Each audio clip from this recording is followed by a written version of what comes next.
स्वागत है दोस्तों आपके 11th आवर के इस चैनल में। तो आज हम इस वीडियो में HTML ट्यूटोरियल देखने वाले हैं और आज के इस वीडियो में हम लोग इमेज टैग के बारे में पढ़ने वाले हैं। तो जैसा कि आप जानते हैं, image tag is used for displaying an image with the desired height and width.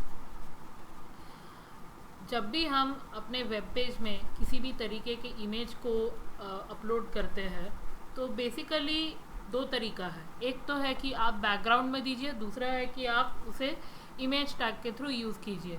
दोनों में डिफरेंस ये होता है कि बैकग्राउंड इमेज बेसिकली आपके वेब पेज को थोड़ा हैवी कर देता है, जिसके थ्रू हमारा वेब पेज थोड़ा धीरे लोड होता है। But if you are using the image tag so basically it will help you to load your web page properly and quickly.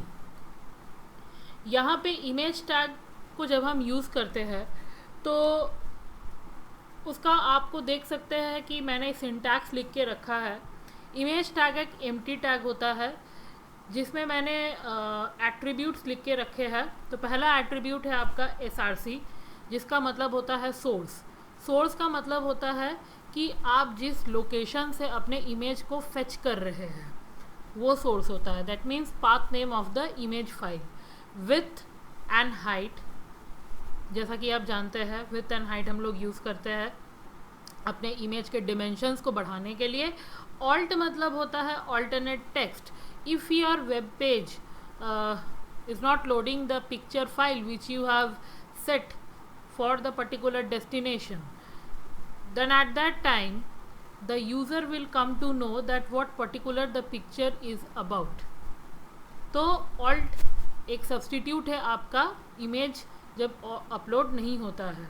Border boundary को मेंशन करता है और अलाइन मतलब होता है जो आपके पोजीशन को, जैसे लेफ्ट राइट या सेंटर। यहाँ पे मैंने एट्रीब्यूट्स के कुछ प्रॉपर्टीज़ लिख के रखे हैं। तो ये प्रॉपर्टीज़ वही है जो मैंने आपको अभी जस्ट पिछले स्लाइड में समझाया है।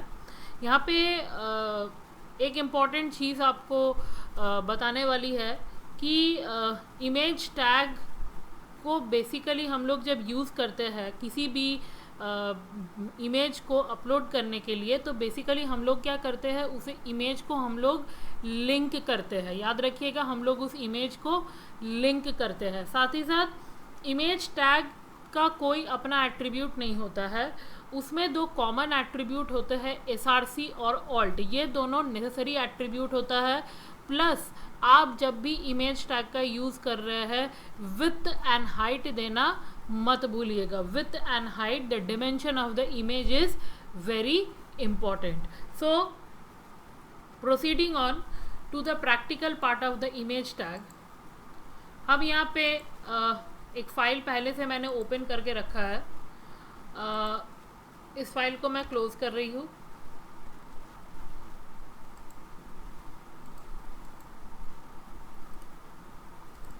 सॉरी, पहले इसको हम क्लोज़ कर लेते हैं।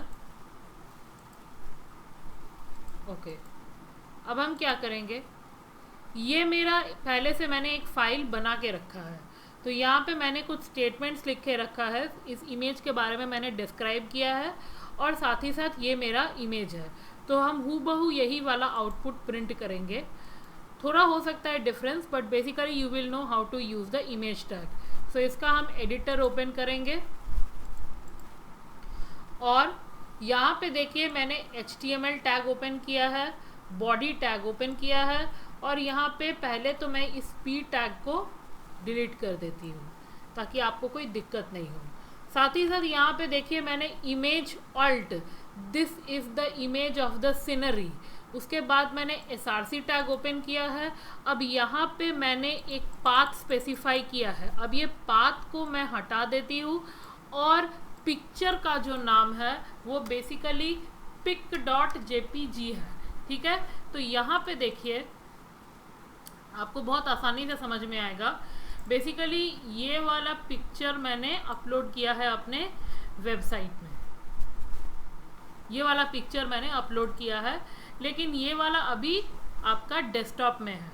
लेकिन मेरा जो HTML फाइल है ये एक फ़ोल्डर में है जिस फोल्डर का नाम है इमेज फाइल। तो मैं ये पिक को इस फाइल में प्लेस कर देती हूँ। इसके प्रॉपर्टीज़ में जाके एक बार मैं देख लेती हूँ इसका प्रॉपर्टीज़ में इसका फाइल टाइप क्या है। सॉरी, ये तो फोल्डर का फाइल टाइप है, ये मुझे पिक का प्रॉपर्टीज़ देखना है।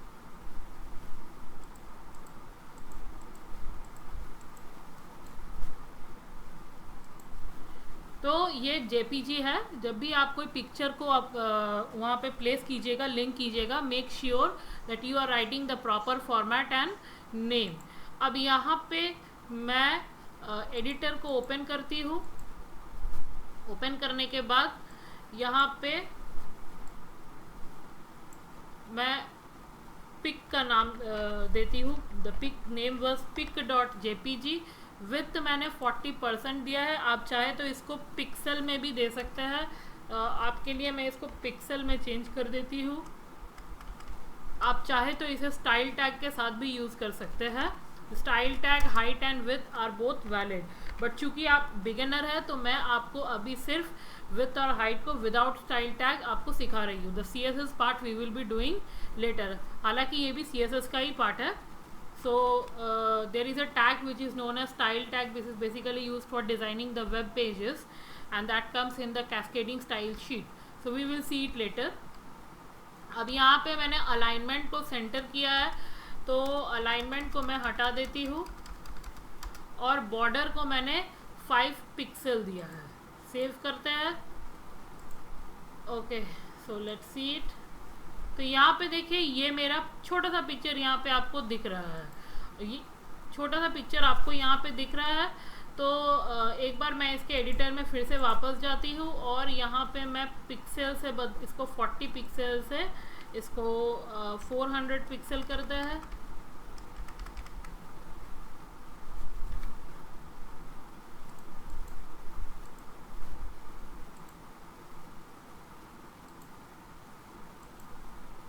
तो देख सकते हैं कि मेरा जो पिक्चर है वो कुछ इस तरीके से दिख रहा है। अब सपोज कीजिए कि ये जो पिक है, मैं अपना फोल्डर को ओपन कर रही हूँ और यहाँ से इसको कट करके मैं इसको डेस्कटॉप में वापस रखती हूँ। So let it place in the desktop. अब एक बार आप इसको फिर से रिफ्रेश कीजिए।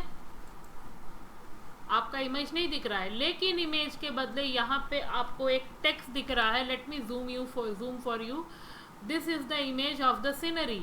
तो ये कैसे हो रहा है? मैंने ऑल्ट टैग का यूज़ किया था, जिसमें मैंने स्पेसिफाई किया था that if the image is not uploaded तो this text will be showing to the user. तो ये बहुत सारे कारण से हो सकता है। आपका लोकेशन स्पेसिफिक नहीं हो सकता है, या फिर आपका इंटरनेट की कनेक्टिविटी थोड़ी स्लो है, जिसके वजह से वेब ब्राउज़र आपके इमेज को फेच नहीं कर पा रहा है। So it may be various reasons. Now अब आप चाहते हैं कि मेरा पिक जहाँ पे है वहीं पे रहे, मैं वहीं से इसको फेच करूँ। तो कैसे कीजिएगा? इसको राइट क्लिक कीजिए, प्रॉपर्टीज़ में जाइए। अब यहाँ पे इसका जो लोकेशन है, सी ड्राइव यूज़र्स के अंदर एक फ़ोल्डर है, उसके अंदर डेस्कटॉप फोल्डर है, इसको कॉपी कीजिए। कॉपी करने के बाद एडिटर को ओपन कीजिए। एडिटर को ओपन करने के बाद यहाँ पे SRC में वो पेस्ट कर दीजिए और यहाँ पे डेस्कटॉप के बाद एक और स्लैश लगाइए और इस पिक्चर का आप नाम लिख दीजिए। अब इसको फाइल में जाके सेव कीजिए, ब्राउज़र को ओपन कीजिए और refresh.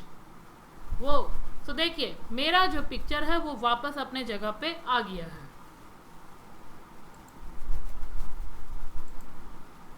So now students, if I see the code, तो ये सिंपल सा मेरा एक इमेज टैग का एग्जाम्पल था। आप चाहे तो इस इमेज टैग के थ्रू आप बहुत कुछ करके इसके बारे में डिस्क्राइब कर सकते हैं। आप कोई कंप्यूटर प्रोडक्ट्स ले लीजिए, जैसे लैपटॉप हुआ, माउस हुआ, हर एक का एक पिक्चर ले लीजिए। उसके बाद आप इसे डिस्क्राइब कीजिए पी टैग में डाल के, अलाइनमेंट टैग का यूज़ करके आप इसका पोजीशन चेंज कर सकते हैं। तो इसके साथ ही हमारा वीडियो यहीं पे एंड हो रहा है। अगर आपको मेरा वीडियो पसंद आ रहा है तो प्लीज़ आप मेरे वीडियो को लाइक एंड सब्सक्राइब कीजिए, शेयर कीजिए। And if you want to contact me, my contact email ID have been given, plus you can also contact me on my social profile links which have been below given in the description box. Till then students, thank you and have a very good day.